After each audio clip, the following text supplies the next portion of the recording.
حي على الفلاح.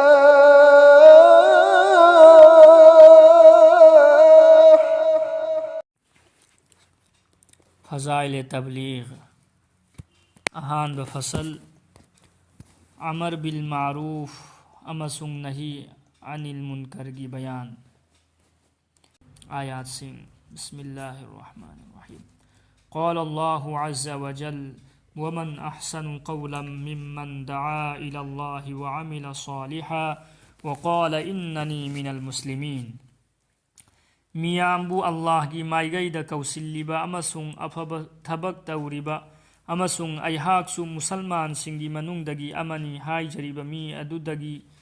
अदुगी वहाइदगी हेन्ना फजबा कनागी ओइगनी मियाम्बु अल्लाह की माइगैदा कौसिल्लिबा अमसुंग अफब थबक तौरिबा अमसुंग अयहाकसु मुसलमान सिंगी मनुंगदगी अमनी हाइजरिबा मी अदुगी वहाइदगी हेन्ना फजबा कनागी ओइगनी मुफस्सिर सिंगना इबीरी कनागुम्बबु अल्लाह की माइकैदा करिगुम्बा मवोंग अमदा ओइरबसु कौसिल्लबदी महाक असिगुम्बा हराव पाव असिगी मतिक चाबनी खुदम ओइना नबी सिंगना मुअजिजाना आलिम सिंगना दलीलना मुजाहिद सिंगना थांगना अमसुंग मुअज्जिन सिंगना अजानना अल्लाह की माइगैदा कौसिल्ली समना हाइरबदा कनागुम्बबु अफबगी माइगैदा कौरबदी महाक मसीदा चल्ली अफोंबा अमल की तरफता नत्रगा अरोनबा अमल की माइगैदा कौबा ओइरबसु मुफस्सिर सिंगना इरी मदुदी आयात असिगी अर्थदी कुरान की आयात सिंग ताहल्लगा नसीहत तौ हाइबनी मरमदी असुमना नसीहत तौरबदी मोमिन सिंगता नत्तना काफिर सिंगदसु कानब पी प्रमाण अमदी सूफी सिंगना अल्लाह की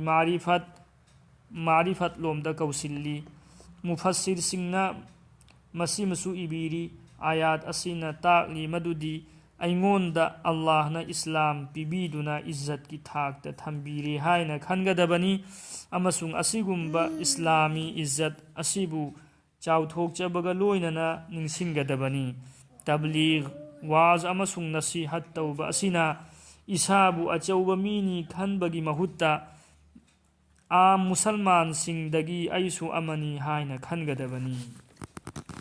अल्लाह रब्बुल इज्जत ना अखोई खुदिंगमकपु दीन की तबलीग तौबा ngambagi तौफीक पीना